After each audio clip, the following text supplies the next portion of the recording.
Olá, estamos de volta com mais um programa História Atual. Hoje nós estamos encerrando o nosso ciclo de conversas sobre os 60 anos do golpe. Durante o mês de abril, nós realizamos 4 programas, e um deles dividido em 3 programas, sobre os 60 anos do golpe. Nós conversamos, no primeiro programa, foi o depoimento de José Adeildo Ramos. Depois, nós conversamos sobre o golpe na questão indígena, nós conversamos sobre o golpe, o impacto na educação. E hoje nós estamos iniciando esse bate-papo sobre o golpe, 60 anos depois, e os camponeses. Quem estudou e quem estuda história sabe da luta dos camponeses, a época da ditadura militar e até mesmo antes, do papel das ligas camponesas. Trabalho árduo, muitas lideranças foram presas e mortas, mas existe uma herança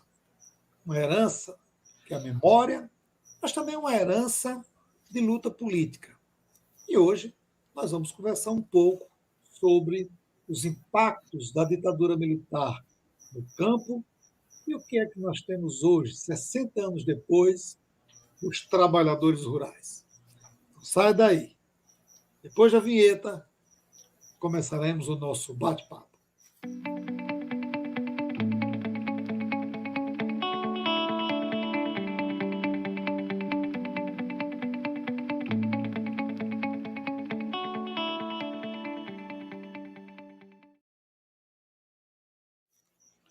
No programa de hoje, nós estamos recebendo a professora Jovelina Silva Santos. Jovelina é doutora em História pela Universidade Federal de Pernambuco, mestre em História pela Universidade Federal do Ceará e licenciada em História pela Universidade Estadual do Ceará. E atualmente é professora do curso de História da UERN, no campus de Açu, e desenvolve pesquisas na área de História Agrária e História Social do Trabalho. Atua principalmente nos seguintes temas: círculos operários, conflitos agrários, camponeses, sindicalismo, políticas públicas para o campo, igreja, Estado e sociedade. Veja que é um raio de ação muito grande e tem muito a oferecer para mim e para você que nos acompanha. Jovelina, muito obrigado, minha amiga, por estar abrindo esse espaço na sua agenda. Eu sei que é meu corrido, viagem para o Ceará, Rio Grande do Norte, cuidar daí das disciplinas em Açu, e você abriu essa brechinha para batermos esse papo. Seja bem-vinda, minha amiga. Boa noite, Lemuel. Boa noite a todos que nos acompanham, não é? Programa História Atual, que nos acompanham, que depois poderão assistir, não é? Esse nosso bate-papo. Eu quero dizer da minha alegria de partilhar esse espaço com você e tratar de uma temática que é ainda muito espinhosa, né, para a história brasileira, porque nós ainda, 60 anos depois, nós ainda estamos reivindicando memória, verdade, justiça e reparação. Particularmente as famílias dos mortos, dos torturados, dos desaparecidos, dos perseguidos, né? De modo que 60 anos depois há um movimento no Brasil para que a comissão a comissão especial, né, que investiga os mortos e desaparecidos, que ela volte a atuar, porque ela foi extinta em 2022 pelo então presidente Jair Bolsonaro, né? Ela havia sido constituída no ano de 1995. Né? 2007 a gente já tem um primeiro relatório. Em 2011 a presidenta Dilma anuncia a Comissão Nacional da Verdade, que é instalada em 2012, não é? E muitos relatórios são produzidos, porque nós vamos ter comissões de igual natureza sendo constituídas nos vários estados da federação. Dentro dessa Comissão Nacional da Verdade se constitui a Comissão Camponesa da Verdade. E dentro da Comissão Camponesa da Verdade se institui um grupo, um GT, para tratar de camponeses e indígenas, porque são esses sujeitos sociais foram muito relegados ao silêncio, né? Você que já fez um programa anterior tratando da questão indígena, né, sabe, o relatório Figueiredo, que passou durante muito tempo encoberto, e depois foi encontrado, aquele relatório traz muitos dos crimes cometidos contra as comunidades indígenas Brasil afora. Mas o nosso foco de hoje é o campesinato, né? E como o campesinato ele foi duramente perseguido durante a ditadura militar. Mas eu não poderia começar essa discussão do campesinato sem dizer que o tema da ditadura militar ainda é um desafio para a sociedade brasileira, né? Para os que investigam a nossa formação social, porque a gente observa os desdobramentos, né, de acontecimentos, e aí a gente lembra daquele prefácio lá do início do livro 18 do Brumário, do Napoleão Bonaparte, que o Marx fala de Hegel e diz assim, que o Hegel diz que a história se repete, e o Marx diz assim, ele esqueceu de dizer que uma vez ela acontece como tragédia e uma segunda vez como farsa, né? E nós poderíamos até aqui fazer um outro acréscimo, né, a essa fala do Marx e dizer que, no caso da história brasileira, há muito de tragédia e muito de farsa nesses momentos, né? E aí a gente traz aqui essa pulsão golpista da elite política, né, das classes dominantes no Brasil, uma pulsão golpista que se verifica bem antes de 1964, se verifica também em 1961, né? Que vai se verificar depois em 2016, com o impeachment de Dilma Rousseff, e que se verifica em 2023, com mais uma tentativa de golpe, né? Então, há uma pulsão golpista que impulsiona a classe dominante no Brasil quando os seus interesses mais caros estão sendo postos em discussão, estão sendo postos à prova. Ou, como diria o Guilherme Vanderlei, e aí, Lemuel, ele escreve esse livrinho, né? Quem dará o golpe? Né? Ele escreve esse livrinho em 1962, que é publicado pela Brasiliense. Então, assim, naquele momento, Guilherme Vanderlei, um grande cientista político, né? Eles já sabiam, já se tinha a ideia de que havia um golpe em curso, né? E aí ele vai tratar, né? Quando é que os golpes acontecem? Quando os trabalhadores se levantam, né? Se levantam ou em defesa das riquezas do país, como foi o caso da campanha Petróleo é Nosso, ou se levantam em defesa dos seus direitos, e aí o caso das ligas camponesas, que foram alvos, né, de grandes ataques contra, né, a organização dos camponeses no campo. Então, a gente não pode esquecer essa sequência de golpes, né, ou de tentativas de golpes, algumas mais, vamos dizer assim, mais exitosas e outras mais frustradas, como foi o do caso de 2023. Então, assim, por que é importante? Olha, o Ministério Público Federal já encaminhou para o governo, né, principalmente para o Ministério dos Direitos Humanos, a orientação de reabertura dessa comissão, né? Porque há muito que se investigar, especialmente em torno da guerrilha do Araguaia. E aí, nesse caso, a gente lembra da presença camponesa na guerrilha do Araguaia, né? Jacob Gorenda, inclusive, é citado no relatório, né? Ele faz uma afirmação de que é o seguinte: 70% dos que formavam a guerrilha eram das camadas médias urbanas, 10% fazia parte do operariado e 20% era do campesinato, né? E a Lucas Figueiredo, que esteve lá junto à comissão, como assessor da Comissão Nacional da Verdade e fazendo parte da Comissão Camponesa, aí ele traz uma questão muito importante. É sobre o silêncio. É sobre um pacto de silêncio entre os governos civis e as Forças Armadas.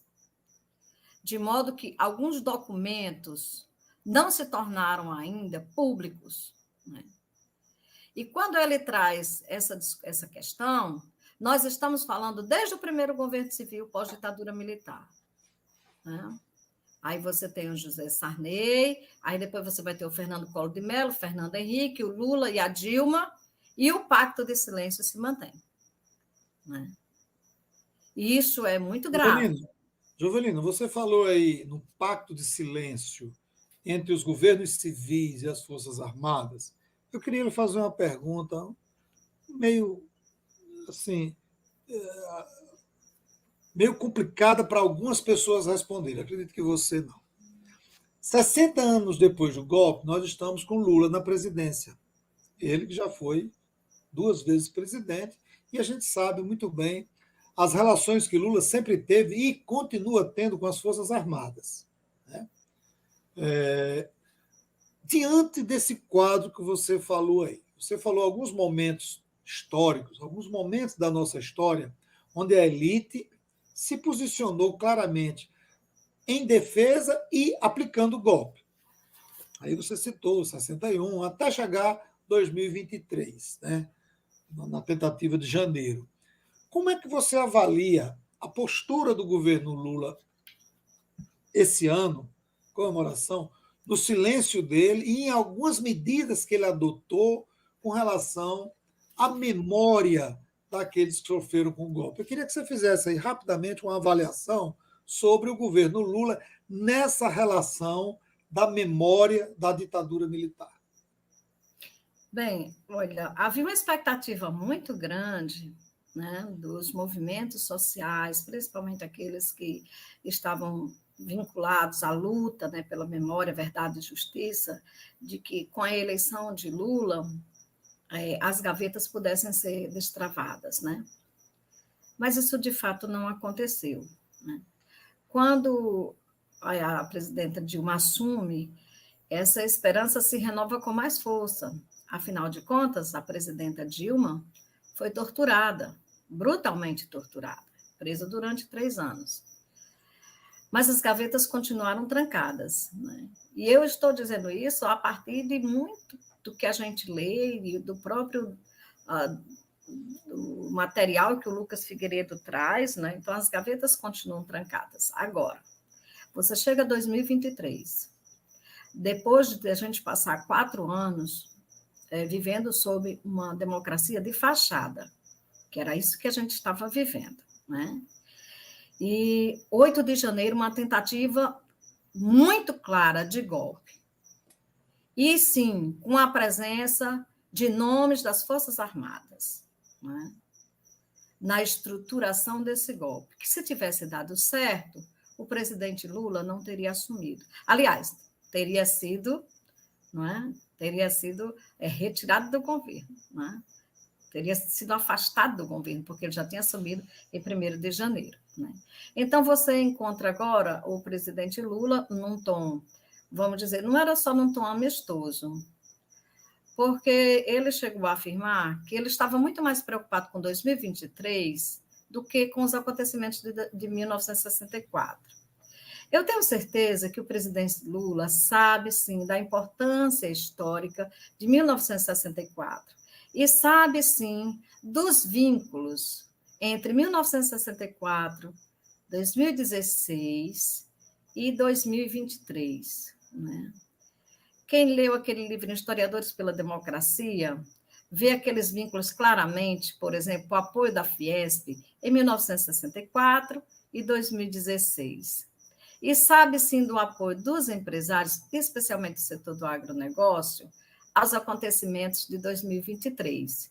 Portanto, jogar para debaixo do tapete essa história, não passar limpo essa história, não fazer esse trabalho de memória, não permite que a sociedade brasileira possa superar as fraturas vivenciadas, as fraturas políticas, a violência, né, que se abateram sobre a sociedade brasileira. E isso vai se perpetuar. Não é? Isso vai se perpetuar. E não se trata, e aí a presidenta Dilma, quando ela foi abrir não oficialmente os trabalhos, né, da Comissão Nacional da Verdade, ela disse: não se trata de revanchismo. De fato, não se trata de revanchismo, mas nós precisamos passar essa história limpa. E para isso a gente tem que revirar os túmulos, né? E para isso a gente tem que superar o que a lei da anistia de 1979 trouxe e que coloca assim como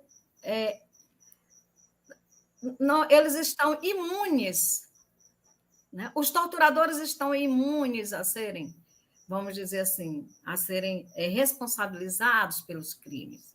São crimes de lesa humanidade. Esse tipo de crime, a lei da anistia não pode acobertar. A lei da anistia, inclusive, já foi contestada. Teve um projeto da Luísa Erundina, o pessoal entrou novamente com um projeto para discutir, porque são crimes contra a humanidade, são crimes muito graves, e a gente não pode anistiar esses criminosos, né? A gente tem que fazer as pazes com o nosso passado. Agora, a gente não faz isso tratando assim com naturalidade. Não pode tratar com naturalidade acontecimentos dessa natureza. Você veja que o ministro Silvio Almeida tinha uma agenda para tratar da memória dos mortos e dos desaparecidos.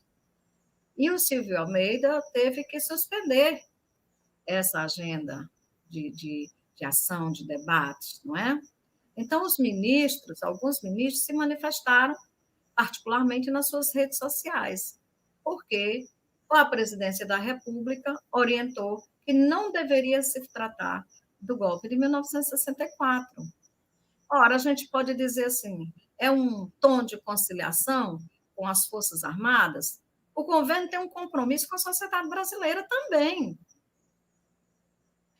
O tom conciliatório com as Forças Armadas não pode estar acima do compromisso com a verdade, com a memória e com a justiça que a sociedade brasileira tanto grita há tanto tempo, né? Então, não dá mais para continuar com as gavetas trancadas. Esse termo gavetas trancadas é um termo utilizado pelo Lucas Figueiredo, né? Então, essa é a questão que eu trago aqui, Leandro. Muito interessante as suas observações e essa informação sobre esses relatórios, sobre esse posicionamento do Lucas Figueiredo. Estamos conversando com Jovelina Santos, historiadora, professora do curso de História da UERN, do campus de Açu, sobre os 60 anos do golpe militar e os impactos na vida dos camponeses. Antes de irmos para a próxima pergunta, eu quero pedir a você que nos acompanha toda quarta-feira, 18 horas, nós temos aqui um entrevistado falando da história, falando do meio ambiente, da política. É uma pesquisa que a gente traz para você, é um novo lançamento, alguma obra, e é um tema que você pede. Esses 4 programas do mês de abril foi uma solicitação do internauta. Pedi, professor, vamos aproveitar o mês de abril e discutir um pouco, de vários ângulos, esses 60 anos do golpe. Estava até, inclusive, um pouco decepcionado com o presidente Lula pelas posições que ele tomou. Ele usou até o termo impondo ao seu governo, aos seus ministros, que não se posicionassem, que não usassem a estrutura do governo para falar dos 60 anos do golpe. Eu lembrar a você que Lula teve um pronunciamento muito forte, positivo em relação à Palestina. Repercutiu nacionalmente a fala do Lula, quando ele condenou e continua condenando, e é para fazer isso mesmo, o genocídio do Estado sionista de Israel na Palestina. Mas, quando o caso é Brasil, as milhares de vítimas, ele silenciou. Isso repercutiu muito mal nos grupos de esquerda, nos setores progressistas da política brasileira. Jovelina, você falou aí de camponeses. E aí, a gente não pode deixar de lembrar as ligas camponesas, que foram importantes antes mesmo do golpe de 64, porque já vinha montando uma estrutura muito forte, os seus integrantes, Pernambuco, Paraíba, e foi se espalhando né? E teve um papel muito importante na história dos camponeses do Brasil. Existe um legado das ligas camponesas que a gente pode dizer hoje. Eu olho para o movimento organizado dos trabalhadores e das trabalhadoras rurais do Brasil e eu vejo um legado das ligas camponesas. Será que existe ou não existe? O que é que você pode falar para a gente sobre isso? Eu vejo um grande legado, né? O grande legado das ligas camponesas, na minha perspectiva, e não só na minha perspectiva, porque há outros, há pesquisadores e também membros do próprio movimento, dos maiores movimentos de luta pela terra na América Latina e no mundo, que é o MST, que este ano completa 40 anos, aliás, já completou 40 anos, né? É o grande legado das lutas que foram desenvolvidas na década de 50, iniciadas na década de 50, as famosas ligas camponesas, não é? O Francisco Julião até chegou a dizer que elas, na verdade, o título de ligas camponesas foi muito mais uma atribuição dos latifúndios, né? Dos latifundiários, né? Porque queriam vinculá-las às ligas camponesas organizadas pelo Partido Comunista, já ali no meados da década de 40. Porque quando elas iniciam a sua organização, elas iniciam como sociedades dos agricultores e plantadores e tal, né? E aí elas vão... O início da organização começa ali, né, dos galileus, da Galileia, engenho de Galileia, em Pernambuco, vem para Paraíba, mas o fato é que depois elas, embaixo da sigla ali, Sociedade dos Agricultores, Plantadores, aí tinha entre parênteses, né, Liga Camponesa. Agora, o que é o grande problema? É a acusação de comunista para as ligas camponesas. Eu acho que esse é um legado que, inclusive, é apropriado, é um elemento que é apropriado ideologicamente pela direita para perseguir todos aqueles que fazem a luta, seja no campo ou seja na cidade. Muitos camponeses que foram presos, torturados, eles, acusados de serem comunistas, eles dizem que não sabiam o que era comunista. Eles estavam lutando pela terra, né? Então, o MST, Lemuel, para mim, é o grande herdeiro dessas lutas, não é? E para a gente observar um pouco das continuidades e descontinuidades da história, não é? A gente observa, por exemplo, você tem o assassinato de João Pedro Teixeira, né, que agora, no dia 2 de abril, completou 61 anos, né, do assassinato de João Pedro, porque ele é assassinado no dia 2 de abril de 1962, ou 62 anos do assassinato de João Pedro, né, porque são 60 anos da ditadura, ele é assassinado 2 anos antes. João Pedro Teixeira era líder da Liga Camponesa de Sapé, né, se tornou famoso no filme Cabra Marcado para Morrer, que foi um filme do Eduardo Coutinho, né, que inclusive começa a filmagem de Cabra Marcado para Morrer, começa em 1964, e é interrompida pelo golpe militar, né? Todo o trabalho do Eduardo Coutinho é interrompido, mas ele conseguiu salvar umas 8 fotografias e um pouco da filmagem, porque já havia enviado para o Rio de Janeiro, e ele retoma o filme ali após o momento da chamada abertura, já no governo de João Batista Figueiredo, né? E então o assassinato do João Pedro Teixeira, ele logo a investigação em 1963 aponta 3 mandantes e 3 executores. E dentre os mandantes estava Aguinaldo, né?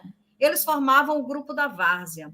O Grupo da Várzea, na Paraíba, era formado por parlamentares, prefeitos e latifundiários, né, que silenciavam, perseguiam, surravam, mandavam prender e matavam trabalhadores. Eu estou dizendo isso aqui claramente, isso aqui está nos documentos da Comissão da Verdade, né? Quem quiser investigar um pouco mais. Qual é a grande vantagem do latifúndio em termos de violência sobre o campesinato? É que o poder do latifúndio, as relações de poder do latifúndio, elas estão articuladas dentro das instâncias do Estado. Veja bem, Aguinaldo era o 6º suplente a deputado na Paraíba.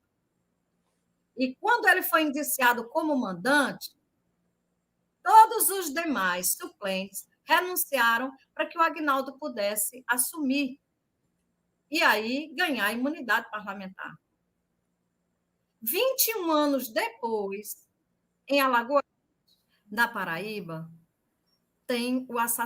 ocorre o assassinato de Margarida Alves, presidenta do Sindicato dos Trabalhadores Rurais de Alagoa Grande, a mando do Grupo da Várzea.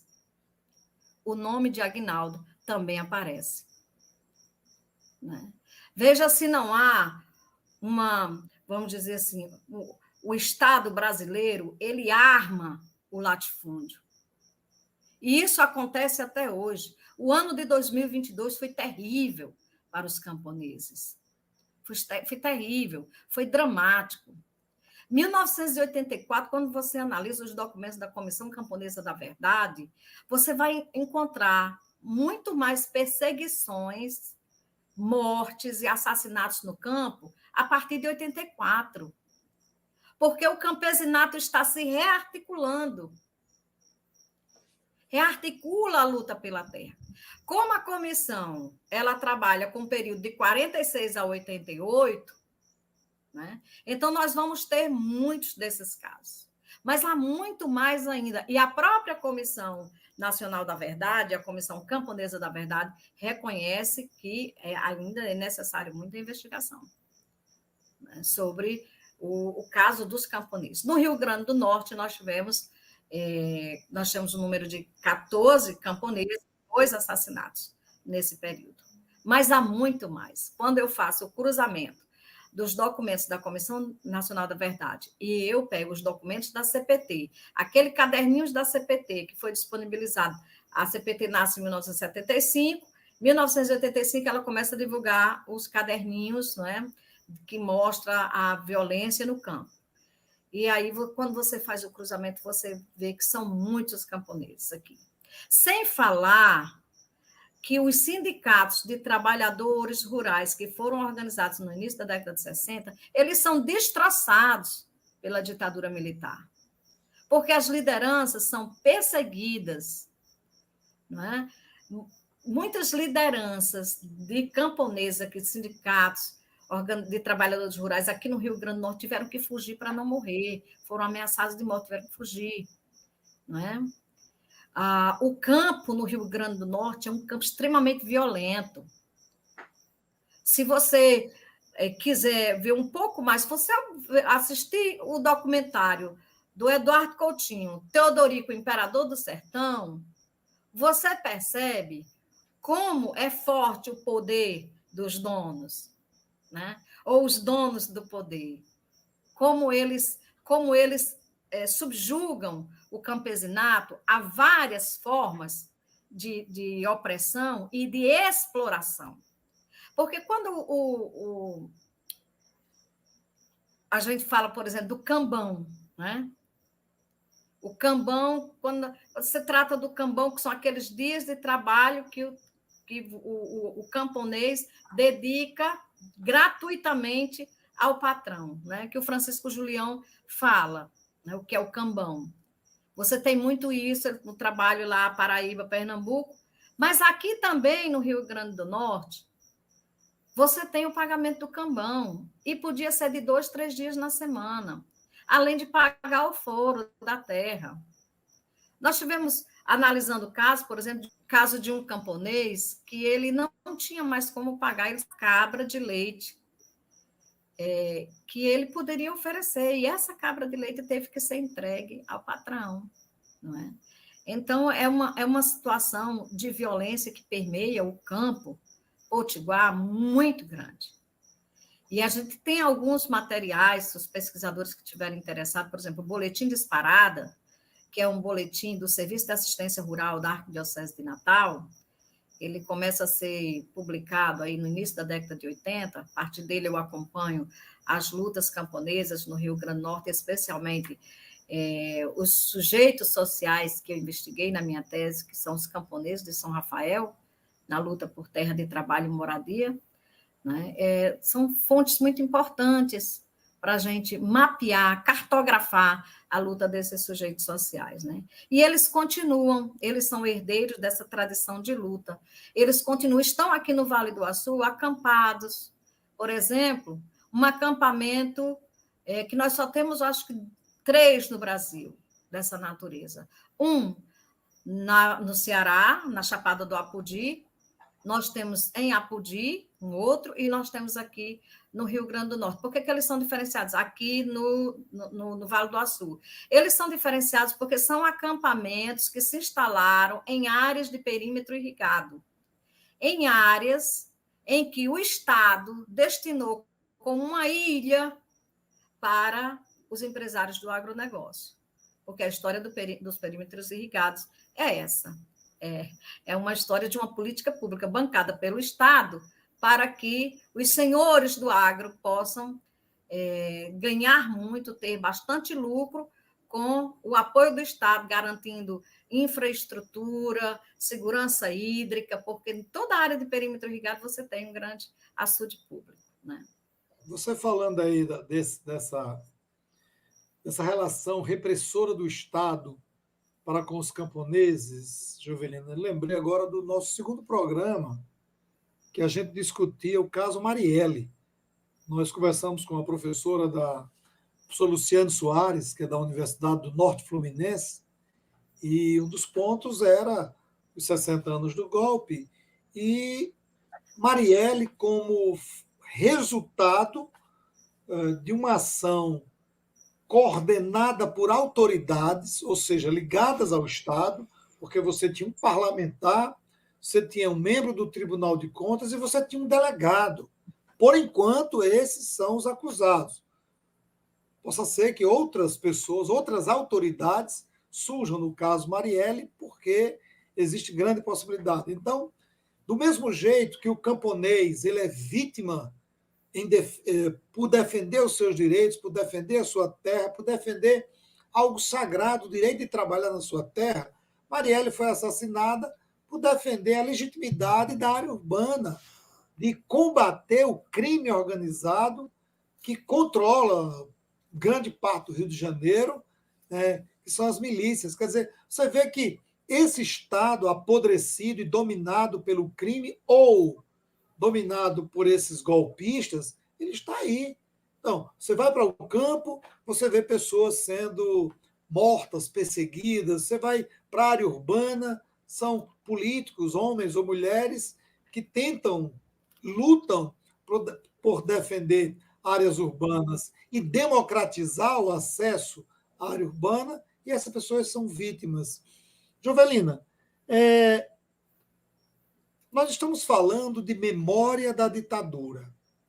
E a Comissão da Verdade é um exemplo claro de que ainda se busca não só a memória, para a gente poder fazer o acerto de conta com a nossa história. Você disse muito bem no início. Um dos grandes problemas do Brasil é que, enquanto nós não fizermos acerto de conta com os erros cometidos no passado, e um passado recente, nós iremos sempre dormir nesse pesadelo. Nós nunca poderemos afirmar que nós vivemos uma democracia plena, porque essa democracia ela é ameaçada, e você foi brilhante em dizer, todas as vezes que a classe trabalhadora, seja urbana, seja rural, se organiza, se fortalece em defesa dos seus direitos, então vem, como diz o Zé Geraldo, né? Vem a ordem de cima, pega esse idiota e enterra. Né? Quer dizer, essa ordem estabelecida e imposta pelo Estado, sob domínio de uma elite golpista, conservadora, reacionária, apoiada por setores religiosos, também com o mesmo perfil, impede que o trabalhador, trabalhadora, o profissional liberal, o pequeno empresário, ele possa respirar, de fato, uma democracia nesse país, garantindo para cada um e para cada uma a liberdade de agir, a liberdade de expressão, como a direita reacionária e radical costuma dizer, mas o conceito de liberdade de expressão diferente do que eles acham que é a liberdade de expressão. Essa memória da ditadura, você trabalha no Rio Grande do Norte, mas você também tem uma experiência no Ceará. Pegando esses dois estados, Rio Grande do Norte e Ceará, como é que você pode nos dizer como é que fica, pelo seu conhecimento, pela sua experiência, como é que você vê? Existe algo muito próximo, muito parecido entre Ceará e Rio Grande do Norte. Como é que você poderia comparar a memória dos camponeses do Rio Grande do Norte e Ceará, olhando para esse Estado repressor, esse Estado brasileiro? Olha, Lemuel, nós agora aqui no Rio Grande do Norte foi instalada, né, a Comissão Estadual, não é isso? Recente, a Comissão Estadual da Verdade, né? O Ceará já tem uma boa documentação, né, bons arquivos, né? E já tem esse trabalho de memória. Aqui eu fico, de certa forma, muito assustada com o silêncio, sabe? É porque, veja, eu estava no meu trabalho de pesquisa sobre o campesinato aqui. No Ceará, a gente tem mais dados. E eu não acredito que a violência no Ceará tenha sido, vamos dizer assim, mais intensa do que no Rio Grande do Norte. E ela produziu mais vítimas lá do que aqui. Não é? Como foi que eu problematizei essa questão? Em 2010, nós tivemos um assassinato de uma liderança camponesa que lutava, né, contra a pulverização aérea, né, o veneno agrotóxico na região da Chapada do Apodi. Foi assassinado no dia 21 de abril. E há um trabalho muito grande em torno da memória, para não se perder essa memória e se pedir justiça. Inclusive, os possíveis mandantes já foram indiciados, né, não houve julgamento, mas de 2010 para cá, toda semana, de 21 de abril, tem a Semana Zé Maria do Tomé, que é justamente fazendo esse trabalho de memória, verdade e justiça. E além de outros camponeses. Aqui no Vale do Açu, eu fiquei assim impressionada, porque eu fui a uma cidade aqui, né, do Vale, já ali próximo do litoral, né, que antes era até Porto do Mangue, assim, antes era Carnaubais, né? E eu me deparei, porque eu estava analisando os conflitos, e encontrei esse conflito. Um conflito de terra em Porto do Mangue, um conflito envolvendo a empresa F. Souto, a salineira, né, que resultou no assassinato em junho de 92, junho de 91, 92, agora estou aqui né, para lembrar disso, de Sebastião de Andrade Lima, de apenas 26 anos. Né? Uma comunidade camponesa que foi cercada, né, pela empresa, né? Essa comunidade, o tempo todo sofrendo todo tipo de violência, termina com o assassinato de Sebastião, não há investigação, nunca houve um julgamento, né? No jornal Disparada, F. Souto aparece, sim, como mandante do crime, não é? Era a empresa que estava lá assediando, não é? Usando de todas as formas de violência, fez uma cerca em torno da comunidade, que após o assassinato de Sebastião, a cerca foi derrubada pela comunidade. Depois a comunidade, numa luta, ganhou a terra, né? Aquela comunidade do Roçado, que está lá em Porto do Mangue. Mas aqui no Vale do Açu as pessoas não conheciam a história. Manuel Torquato, uma liderança camponesa e operária, porque eu acho que ele tem essa dupla dimensão de ser camponês e salineiro, né? Que também foi assassinado, enfrentou uma luta árdua na organização dos operários salineiros, porque tinha essa questão, o camponês, ele tinha uma diversidade de trabalho, não é? Então, até junho, ele estava plantando. A partir de junho, ele estava na salina ou no corte da palha de carnaúba, aqui no Vale do Açu, né? Então, ele desenvolvia assim, uma multiplicidade de funções, até porque ele não era dono da terra, né? Ele era parceiro, ele trabalhava como meeiro, como terceiro, como arrendatário, ou poceiro, enfim. Então, ele precisava se virar. Né? Era isso, é isso que eles me dizem. A gente se virava. Lá em São Rafael, não, aí a gente ia para as minas de xelita, a gente ia para as pedreiras de mármore, aí tinha o corte do carnaubal. Quando a coisa não estava boa, a gente ia bater em Macau para trabalhar nas salinas. Então, eu estou tratando assim de um campesinato que ele é assim, é muito, muito plural, muito diverso, e a gente conhece muito pouco o campesinato no semiárido, né? E a gente, por exemplo, quando a gente fala em camponês vazanteiro, a gente só pensa nos grandes rios da Amazônia, né? Mas as grandes vazantes aqui do Piranhas, Açu, eram fantásticas, né? Que foram acabadas após a construção da barragem Armando Ribeiro Gonçalves, que disciplinou o rio e não permite mais aquele movimento natural de encher e vazar e que o trabalhador possa plantar nas suas margens, né? Então, eu falo de violências e que são jogadas, vamos dizer assim, vira poeira da história, sabe? Porque nós temos, seja no campo, na cidade, como você bem diz, em relação aos trabalhadores, nós temos um legado de violência. O nosso legado é de violência. Em dupla dimensão, o capitalismo é violência, não é? E a nossa formação social é uma formação social que se fundamenta e enraiza mais ainda essa violência. Né? Então, nós temos, assim, os grandes historiadores, daí nos anos 60, nem reconheciam a existência de um campesinato no Brasil. Ele era um sujeito invisível. A Maria Isaura Pereira de Queiroz é que vai escrever um artigo 63 para dizer, né, dessa produção invisível desses sujeitos invisíveis. Né?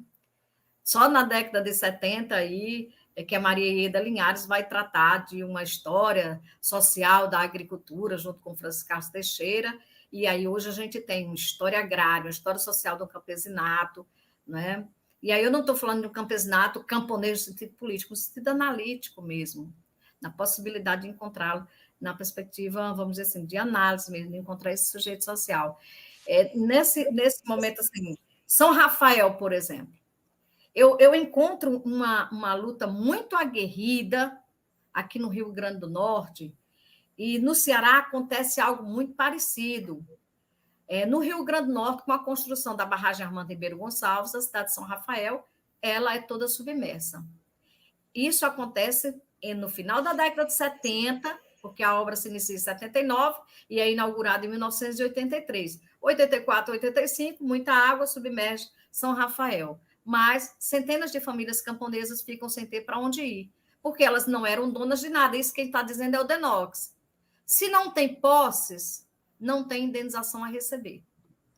Então, eles ficam por aí, ao Deus dará. E eles vão migrar ou para a Serra do Mel ou para qualquer outra cidade, ou vão resistir na própria São Rafael e vão lutar por terra de trabalho e moradia. E disso resultou o assentamento, né, a conquista de 3 fazendas em São Rafael, da luta desses trabalhadores na década de 80. No Ceará, acontece um processo muito parecido que é com a construção do Castanhão, porque a barragem Armando Ribeiro Gonçalves era o maior açude público do Brasil. Com a construção do Castanhão, Armando Ribeiro passa a ser o segundo maior açude segundo maior açude, e o Castanhão, o maior açude público do Brasil, com 6,7 bilhões de metros cúbicos de água. E Armando Ribeiro, 2,4 bilhões. E uma cidade no Ceará também é submersa. E lá há uma luta também muito árdua. Mas essa luta, e aí eu fico me perguntando aquela questão assim, qual é a diferença entre estar num regime ditatorial e num regime democrático? Porque a construção do Castanhão acontece no período democrático, não é? E ainda assim a população, né, de Jaguaribara sofreu todas as formas de violência. A barragem Armando Ribeiro foi construída durante a ditadura militar, né? E foi muito difícil. Você teve aqui, tem uns documentos, as fotografias, documentos que mostram imagens, 1981, 5.000 pessoas em manifestações aqui em Açu, em São Rafael. A lista de entidades que vieram participar dessas manifestações é enorme. os estudantes do curso de arquitetura da UFRN se negaram a fazer o projeto de praça para Nova São Rafael, que foi uma proposta, inclusive, da Andrade Gutierrez, que, né, eles pudessem participar com esse projeto, e eles se negaram quando viram a situação de violência que estava submetida à sociedade são-rafaelense. Né? Então, mas nós tivemos, no caso do Ceará, tem uma documentação enorme que foi construída, que a gente tem acesso. Aqui para o Rio Grande do Norte, eu tive muita dificuldade em encontrar uma documentação. Né? E muita dificuldade. Produzi muitas entrevistas, né? E aí fui atrás do pessoal do Serviço de Assistência Rural, mas eu entendo que aqui o momento é muito grave, né? Há um sujeito social que precisa ser analisado com muito cuidado nessa relação do campo aqui no Rio Grande do Norte, que é a igreja. Né? A igreja é um sujeito social muito importante, ela faz muito essa mediação dos conflitos. Né? No Ceará também. Né? No Ceará também tem a igreja desse papel. Na verdade, ela tem em todo o Brasil em relação ao campesinato, porque foi um sujeito que a igreja não quis perder. Ela já havia perdido o operariado para o Partido Comunista, mas firmou posição de que não perderia o campesinato, né? Seguindo aí as orientações da encíclica de Leão XIII, do final do século XIX. Estamos conversando com Jovelina Santos, professora do curso de História da UERN, no campus de Açu, e estamos caminhando para o final. Mas antes de irmos para a última pergunta, eu quero pedir a você que entrou agora, que está assistindo, está ouvindo, prestando atenção na nossa conversa, mas não é inscrito no canal. Se inscreva, acione o sino, receba as notificações. Toda vez que for lançado um programa, você recebe a notificação, vai lá e assiste. Compartilhe nos seus grupos, no grupo da igreja, no grupo da escola, da universidade, do seu trabalho. Ajude a fortalecer a mídia alternativa. Existem outros canais, outros programas com esse perfil. Vai lá, assiste também. Quanto mais você fortalecer a mídia alternativa, mais você fortalece e democratiza as informações. Jovelina, uma última pergunta para você. O que nós temos de concreto até agora na Comissão Camponesa da Verdade, se é que a gente já pode fazer um esboço, um prévio relatório do que foi feito até agora, como é que tem sido a repercussão, como é que os governos, as autoridades têm encarado esse trabalho? Olha, Lemuel, veja, como existe, assim, vamos dizer assim, muito. Há uma. Os camponeses, eles não são muito visibilizados, a gente sabe disso, né? Quando a gente fala de mortos, mortos, torturados, a gente traz sempre os nomes, né, dos membros do Partido Comunista, né, os militantes dos vários partidos, né? Não era só do Partido Comunista, né? Do PCBR, né, daquelas várias correntes da guerrilha do Araguaia, de operários e tal, né? Agora, os nomes do campesinato, eles ficam muito, vamos dizer assim, em segundo plano, né? Então, é importante trazer esse debate e aí trazer os números, né? Porque os números apontam o número de perseguições é dramático, de prisões, né? Para a gente entender, inclusive, Lemuel, por que o sindicalismo rural ele teve tanta dificuldade de se afirmar na luta, né? Na luta pela terra, né? Porque, assim, inclusive, chega a se dizer assim, olha, os sindicatos de trabalhadores rurais passam a figurar apenas como uma espécie de balcão do INSS, mas, de fato, não articulam a luta pela terra. Aí a gente precisa ir para a história para compreender esse processo, sabe? Porque não foram poucos os trabalhadores rurais que tiveram que esconder a carteirinha do sindicato, sabe? Esconder a carteira do sindicato para não ser surrado, para não ser preso, para não ser ameaçado de morte. E eu estou falando daqui do Rio Grande do Norte. O sindicato de trabalhadores rurais de Ceará Mirim foi destroçado. É preciso que a gente traga essa história, não é, dessas perseguições, vamos dizer assim, de exílio, de todas essas denúncias, para a gente compreender a história desses trabalhadores, né? E para a gente entender, por exemplo, por que houve, vamos dizer assim, esse processo brutal de silenciamento. Para a gente entender, inclusive, também, por que aquele programa Aliança para o Progresso foi responsável por fortalecer uma importante oligarquia no Rio Grande do Norte, que é a oligarquia dos Alves, não é?